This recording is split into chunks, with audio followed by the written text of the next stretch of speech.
ജോലി കഴിഞ്ഞ് ഇതിലാണോ വരുന്നത്?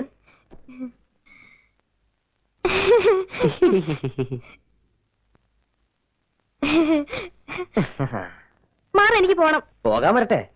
ആരോട് ചോദിച്ചിട്ടാ എന്റെ റൂമിൽ കയറിയത്? എത്ര നാളെ ഇത് തുടങ്ങിയിട്ട്? ഏത് ലെൻസ് വെച്ച് പെൺകുട്ടികളെ നോക്കല്? പെൺകുട്ടികളെ? ഞാനോ? അയ്യേ, ഞാനാ ടൈപ്പൊന്നുമല്ല. ഞാൻ ഈ വാന നിരീക്ഷണം നോക്കി. പെൺകുട്ടികളല്ല, ഒരു പെൺകുട്ടിയെ എനിക്ക് നോക്കാൻ വേണ്ടിട്ടല്ലേ ഇടയ്ക്കിടയ്ക്ക് ആ ജനാലയ്ക്ക് പ്രത്യക്ഷപ്പെടാറുള്ളത്. എനിക്ക് നോക്കാൻ വേണ്ടിട്ടല്ലേ ഇടയ്ക്കിടയ്ക്ക് വരാന്തയിൽ വന്ന് നിൽക്കാറുള്ളത്. എനിക്ക് നോക്കാൻ വേണ്ടിട്ടല്ലേ സന്ധ്യാദീപം വെക്കാൻ എന്നും തുളസിത്തറയിൽ വരാറുള്ളത്. എനിക്കിഷ്ടമാണ്, ഒരുപാട് ഇഷ്ടമാണ്. ഞാൻ പോട്ടെ. പോയിക്കോളൂ. എന്നോട് ഇഷ്ടമാണെന്ന് പറഞ്ഞിട്ട് പോയിക്കോളൂ. ആര് പറഞ്ഞു എനിക്ക് ഇഷ്ടമാണെന്ന്? ഓ, ഇതൊക്കെ ആരെങ്കിലും പറയണോ? വേണമല്ലോ, ഞാൻ പറയണമല്ലോ. പറയ ഒരു പ്രാവശ്യം എന്നെ ഇഷ്ടമാണെന്ന് പറ. പറയട്ടെ. എനിക്ക് ഇഷ്ടമല്ല. ഇഷ്ടമല്ല എന്ന് പറഞ്ഞാലൊരു ഇഷ്ടമില്ലേ?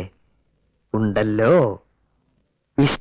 ഇഷ്ടമാണെന്ന് പറയുന്നത് ഓൾഡ് ഫാഷൻ, ഇഷ്ടമല്ല എന്ന് പറയുന്നത് ലേറ്റസ്റ്റ്. എന്താ ചേച്ചി? എന്താത്? നാമം ചെല്ലണ നേരത്ത് ഇന്ത്യ നിന്നമാരി ഇങ്ങനെ ഇരിക്കുക. ദാ മുത്തശ്ശിയും വേണമെങ്കിരിക്കണു. മുത്തശ്ശി, ഞാൻ പുകല കൊണ്ടുവരാൻ മറന്നേനാണോ മുത്തശ്ശി പിണങ്ങിയത്? അത് ഞാൻ എപ്പോഴും മറക്കാറുള്ളതല്ലേ. അതിന് ചെറിയ ചേച്ചി എന്തിനാ പിണങ്ങിയിരിക്കണേ?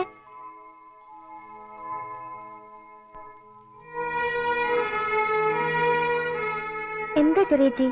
എന്താ ഉണ്ടായേ? എന്തുണ്ടായിട്ടുണ്ട്? പറയൂ. പറയാൻ എനിക്ക് യോഗ്യത ഉണ്ടോന്ന് അറിയില്ല. എന്നാലും നിന്നെക്കാളും മൂത്തതല്ലേ ചെറിയച്ചി.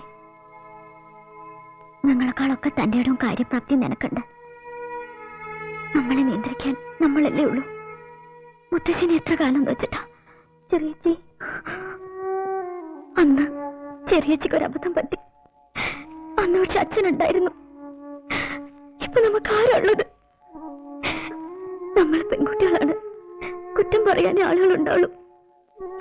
ഇഷ്ടമൊക്കെ പ്രായത്തിലുണ്ടാവും. എന്നാലും ചെറിയച്ചിക്ക് പറ്റിയ പോലെ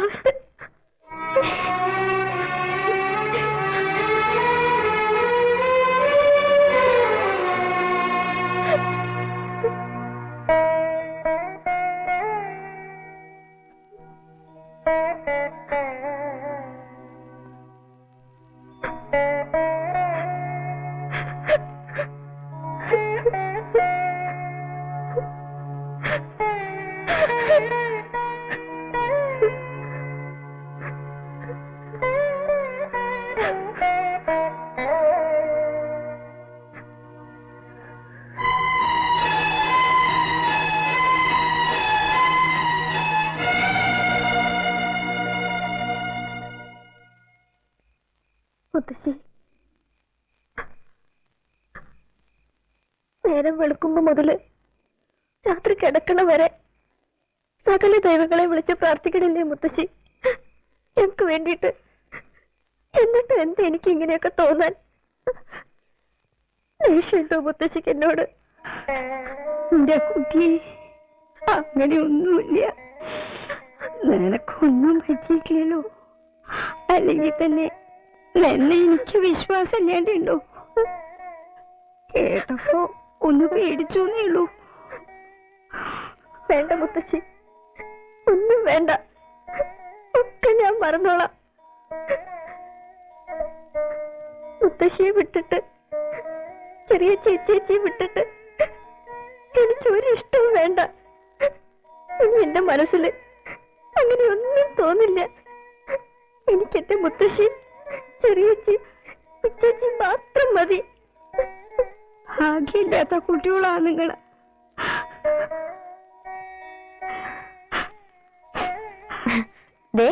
എനിക്ക് വിശക്കുണ്ട് കേട്ടോ. മുത്തശ്ശി എണീക്കൂ. എന്തിനെല്ലാരും ഇങ്ങനെ പട്ടിണി ഇരിക്കണേ? വരൂ, ഞാൻ ചോറ് വിളമ്പാം.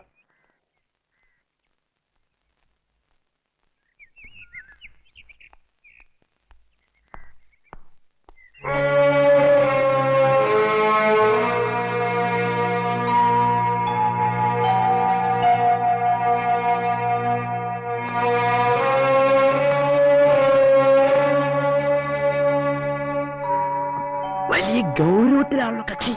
മുത്തശ്ശി അതെ, രണ്ടുപേരും കൂടി വരക്കട്ടോ.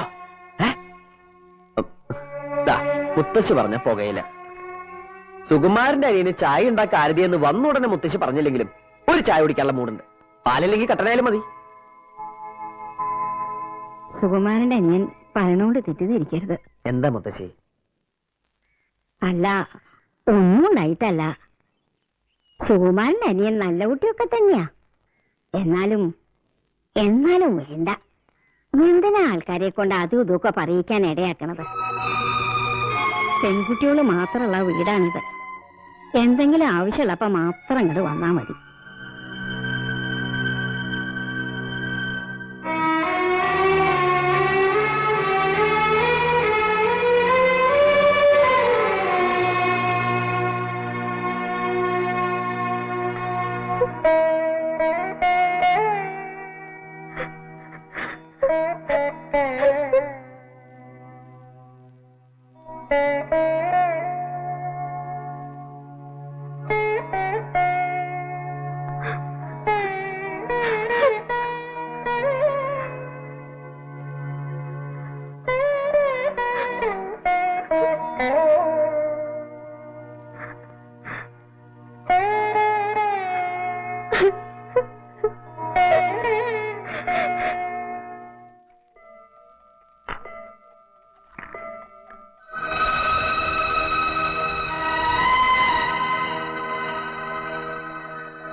നാട്ടിൽ നിന്ന് എന്നെ പോണമെന്നാണെങ്കിൽ പറയാം, ഞാൻ പോവാം. ഇനി ഒരിക്കലും തന്നെ കാണരുതെന്നാണെങ്കിലും പറയാം, അതും ആവാം. പക്ഷേ കൺമുമ്പിൽ ഒഴിഞ്ഞു മാറില്ല. വയ്യ. ഇഷ്ടപ്പെടരുതെന്ന് പറയാനുള്ള അവകാശം ഉണ്ടായിരുന്നു ആദ്യം, അന്നത് പറഞ്ഞില്ലല്ലോ. ഇനിയിപ്പോ മനസ്സിൽ നിന്ന് പറിച്ചറിയാൻ കഴിയില്ല. എനിക്ക് മാത്രമല്ല, തനിക്കും. എത്ര ഒഴിഞ്ഞു മാറിയാലും എത്ര പിണങ്ങി നടന്നാലും ആ മനസ്സിൽ നിന്ന് പോകില്ല ഞാൻ. ഉത്തരവാദിത്തങ്ങള് സ്വയം ഏറ്റെടുത്തതാണ് ഞാൻ. അച്ഛൻ മരിക്കുമ്പോ പ്രീ ഡിഗ്രി പരീക്ഷ ക്ലാസ് കിട്ടുന്ന ഉറപ്പുണ്ടായിരുന്നു, എന്നിട്ടും എഴുതിയില്ല. അച്ഛനൊന്നും ബാക്കി വെച്ചില്ല. മക്കൾക്ക് തന്ന സ്നേഹവും കുറെ കടങ്ങളും അല്ലാതെ. ചേച്ചിയും ചെറിയച്ചയും പാവങ്ങളാ. അവരെ സങ്കടപ്പെടുത്തിയിട്ട് എനിക്ക് മാത്രം ഒരു സന്തോഷം വേണ്ട. എന്നെങ്കിലും അവർക്ക് അവരുടേതായൊരു ജീവിതം ഉണ്ടാവണ വരെ അവർക്ക് വേണ്ടി എനിക്ക് ജീവിക്കണം. അതിനുവേണ്ടി ഉപേക്ഷിക്കാൻ എനിക്ക് ഈ സ്നേഹമുള്ളൂ. തന്റെ സന്തോഷം മാത്രമല്ല, സങ്കടം പങ്കുവെക്കാനാ ഞാൻ സ്നേഹിച്ചത്. കേസ് തോറ്റാ ഇറങ്ങി കൊടുക്കേണ്ടി വരും അവിടുന്ന്. പൈസ മുത്തശ്ശിനും കൊണ്ട് എങ്ങോട്ട് പോകും നിങ്ങൾ? അറിയില്ല. ഒരു പക്ഷെ ഒരു ദിവസം രാവിലെ പത്രത്തിലൊരു വാർത്ത, മക്കള്. വേണ്ട, കൂടുതൽ പറയണ്ട. അനുവാദം തന്നില്ലെങ്കിലും അവകാശം പിടിച്ചു വാങ്ങാൻ ഇന്ന് തീരുമാനങ്ങൾ ഞാൻ എടുക്കും. ആരുമില്ല എന്നുള്ള തോന്നലുണ്ടാവരുതിനെ. മുത്തശ്ശി ആരോഗ്യത്തോടെ ജീവിച്ചിരിക്കുമ്പോ തന്നെ ആ വീട്ടിൽ നിന്ന് ഇറങ്ങി കൊടുക്കേണ്ടി വരുന്നതിന് മുന്നേ ഇച്ചേച്ചനും ചെറിയച്ചനും കല്യാണം താൻ നടത്തും. തന്റെ കൂടെ നിന്ന് ഞാൻ നടത്തും. പിന്നെ ഒരു കൊച്ചു പന്തലില് ഒരു കൊച്ചു കല്യാണം. നമ്മളെ ഒന്നേന്ന് ഒളിച്ചോടല്ല നമ്മള്.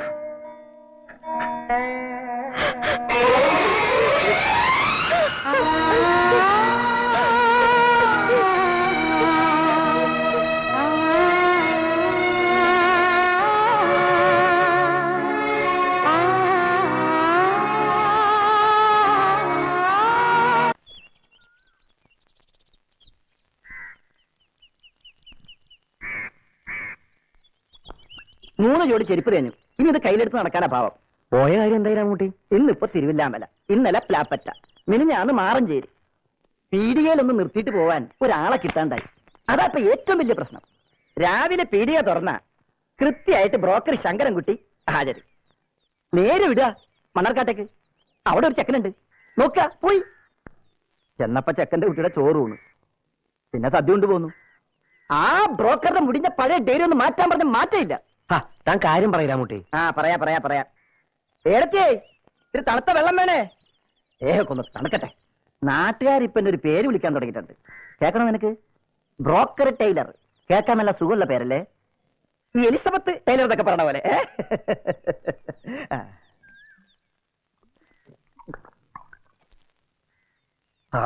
ആശ്വാസമായി. ഇനി കടുപ്പത്തിൽ ഒരു ചായ. ആനയെ തിന്നാനുള്ള വിശപ്പുണ്ട്. തൽക്കാലം നമുക്കൊരു കോഴിയിൽ ഒതുക്കാം അല്ലേ? തൽക്കാലം നമുക്കൊരു ചായയിൽ ഒതുക്കാം. എന്നാ ഞാൻ എന്തെങ്കിലും കഴിച്ചിട്ട് വരാം. താൻ പറഞ്ഞിട്ട് വരാമൂട്ടി. ഒടുവിൽ ലക്കിടിയിലെ പുഴയുടെ സൈഡിലെ നല്ല ഐശ്വര്യമുള്ള ഒരു പഴയ മാളിക വീട്. അവിടെ ചെന്നപ്പോ ചെക്കന്റെ 16 അടി യന്ത്രം, എന്നിട്ട് സദ്യ ഉണ്ട് ഇങ്ങോട്ട് പോന്നു അല്ലേ? അല്ല, അതല്ല. പിന്നെ അമ്മയില്ല, അച്ഛൻ ഇല്ല, പിന്നെ ആകുള്ളത് കുറെ പെങ്ങന്മാര്, അവരും ഇല്ല. ഈ തന്തയും തള്ളില്ലാത്തവർക്ക് നമ്മൾ എങ്ങനെ കുട്ടിയെ? അയ്യോ, ഉണ്ടായിരുന്നു, മരിച്ചുപോയതല്ലേ. ഓ, നല്ല ജോലിയുണ്ട് സൊസൈറ്റിയില്ല. മിണ്ടാപ്രാണിയാണ്, ഉപദ്രവിക്കണവരെന്ന് അവരുടെ രാമൻകുട്ടി. പച്ചപ്പാവം. പെൺകുട്ടിയുടെ വീട്ടിലെ കാര്യങ്ങളൊക്കെ താൻ അവരോട് പറഞ്ഞിരിക്കണോ? മുഴുവൻ അങ്ങോട്ട് വിസ്തരിച്ചിട്ടില്ല. അല്ലെങ്കിൽ തന്നെ ഒരു കല്യാണ കാര്യത്തിന് കുത്തിയിട്ടതും മുളച്ചതൊന്നും പറയേണ്ട ആവശ്യമില്ലല്ലോ. അവര് വന്ന് കുട്ടിയെ കാണുകയൊക്കെ വേണ്ടേ? പിന്നെ നാളെങ്കിൽ നാളെ അവര് റെഡി. ഇച്ചേച്ചി അങ്ങനെ പറയരുത്, നല്ല ഇച്ചേച്ചിയല്ലേ. ഞങ്ങൾ എത്ര ആശിക്കണതാ ഇച്ചേച്ചിയുടെ കല്യാണം നടക്കാൻ. മുത്തശ്ശി എപ്പോഴും അത് തന്നെയല്ലേ പ്രാർത്ഥിക്കണത്.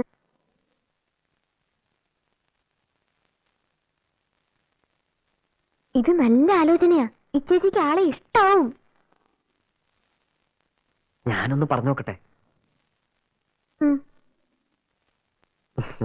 എന്തായി ചേച്ചി ഇത്?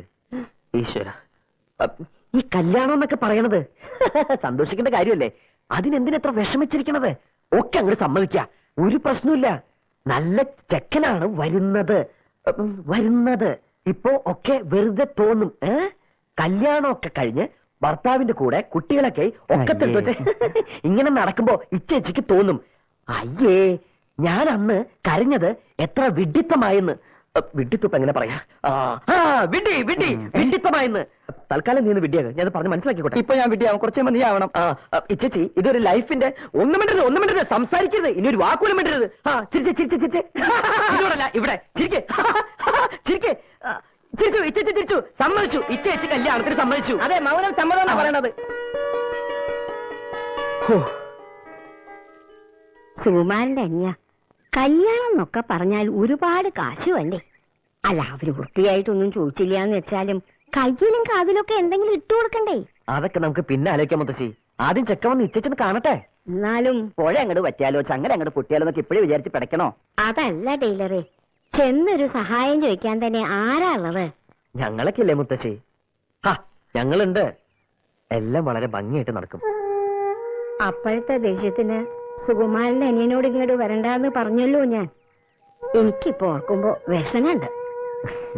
അതൊക്കെ ഞാൻ അപ്പോഴേ മറന്നില്ലേ മുത്തശ്ശി? ആങ്ങള ഒരെണ്ണം ഉള്ളത് തലതിരിഞ്ഞു പോയതിന് പകരം ഭഗവതി കൊണ്ടു തന്നതാണ് എന്നെ. ചെക്കന്റെ വീട്ടുകാർ വരുമ്പോ ചോദിക്കില്ലേ പെണ്ണിന് കാരണവന്മാരാരുമില്ലേന്ന്? ഞാൻ പല ആലോചിക്കണം. അതിന് മുത്തശ്ശി ഉണ്ടല്ലോ, അത് തന്നെ ധാരാളം. അത് പോരാ, ചില നാട്ടുനടപ്പൊക്കെ ഉണ്ട്. ഒന്നുമില്ലെങ്കിലും പേരിനൊരു അമ്മാമുണ്ടല്ലോ കുട്ടികൾക്ക്. അല്ല, വരൂല്ലേ നിശ്ചയ. എന്നാലും വിളിക്കേണ്ട ഒരു ചുമതല നമുക്കുണ്ട്. വിളിക്കണ്ട, വിളിച്ചാലും വരാൻ പോണില്ല. പിന്നെ എന്തിനാ നാണം കെടാൻ നിക്കണേ? വരോ വരില്ലയോ അത് അയാളുടെ ഇഷ്ടം. എന്നാലും ചെന്ന് പറയേണ്ട ഒരു കടമയുണ്ട്. മുത്തശ്ശി പോയാ മതി, എന്നെ കാക്കണ്ട. ഞാൻ പോവും, സുമാന്റെ അനിയനെയും കൂട്ടി പോവും. എന്താ സുമാന്റെ അനിയ? ഞാൻ വരാം, പക്ഷെ ഒരു കണ്ടീഷൻ. സുകുമാരന്റെ അനിയാന്ന് മാറ്റി ഇടയ്ക്കെങ്കിലും മുത്തശ്ശി എന്റെ പേരൊന്ന് വിളിക്കണം. ഇല്ലേ ഞാൻ തന്നെ എന്റെ പേര് മറന്നുപോകും. ആരും സഹായം ചോദിച്ച ഇനി ഈ പടി കയറുന്നില്ല, അതിന്റെ പേരിൽ കാശ് ചെലവാവുന്ന് പേടിക്കണ്ട അച്ചുവന്നാര് എന്ന് പറഞ്ഞ അട്ടകസ്റ്റ് പോയല്ലോ ഉദ്യോഗസ്ഥ. എന്നിട്ടിപ്പോ എന്തായി? ഇപ്പോഴും കാശൊന്നും ചെലവാക്കണ്ട, ഒരാളായിട്ട് ഒന്നിങ്ങനെ നിന്ന് തന്നാ മതി. കാശിന് പകരം പുളിങ്കുരി മതിയാവോ കല്യാണ ചെലവിന്? ഇത് പുളുങ്കുരുകൊണ്ട് നടത്തുന്ന കല്യാണ, അങ്ങനെയും കല്യാണം നടത്താലോ. വാ, അറിയാറില്ല. ഇയാളുടെ വേഷം എന്താണാവോ ഈ കല്യാണ സൗഗന്ധികത്തില്? ഞാൻ പറഞ്ഞോളൂ അച്യുതാ, സുമാരന്റെ അനിയൻ. ഇവന്റെ ഉത്തരവാദിത്തല ഒരാലോചന വന്നിരിക്കണം. നന്നാവും, വളരെ നന്നാവും. അയലക്കാരന്റെ ഉത്തരവാദിത്വം ആവുമ്പോ വളരെ വളരെ നന്നാവും. അപ്പൊ എന്റെ വേഷം എന്താണാവോ ഈ കഥയില്? ഹനുമാൻ, നിങ്ങൾക്ക് ആ വേഷം നന്നായിട്ട് ചേരാ. ഒന്ന് അവിടെ വരെ ചെന്നിട്ട് പോരും മനുഷ്യ. നാട്ടുകാരെങ്കിലും ബോധിപ്പിക്കാലോ. നീ അത് പോ. നാട്ടുകാരെ ബോധിപ്പിക്കണമെന്ന് എന്റെ ഭാര്യയ്ക്ക് അത്ര നിർബന്ധമാണെങ്കിൽ ഞാൻ വരാം.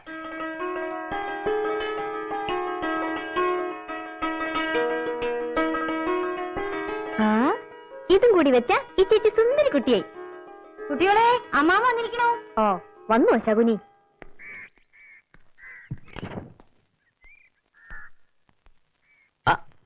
ഇയാള് കീഴോട്ടൂർ അമ്പലത്തിലെ ശാന്തിക്കാരനല്ലേ? വഴിപാടോ പൂജയോ വല്ലതും ഉണ്ടോ അതിന്റെ കൂടെ? ഉണ്ണിയന്റെ സുഹൃത്താ. ഓ, അപ്പൊ അയൽവാസിക്ക് മാത്രല്ല കൂട്ടുകാരന് ക്ഷണുണ്ടല്ലേ? ഞാൻ അറിഞ്ഞില്ല. ഇങ്ങോട്ട് ഇരിക്കേ. ഓ, ഇരുന്നോളാം. ആരതി, അമ്മാമ്മയ്ക്ക് കാപ്പി കൊണ്ടുവരൂ. കാപ്പി വേണ്ട. ഇന്ന് നമ്മുടെ അധികാരി കൃഷ്ണനാരുടെ മോളുടെ പുടമുറിയാ പോണം. കൃഷ്ണനാരി ഞാനുമായിട്ട് അത്രയ്ക്ക് അടുപ്പാ. അതിന്റെ ഇടയിലപ്പോ ഇത് എന്താ അവരെ കാണാ?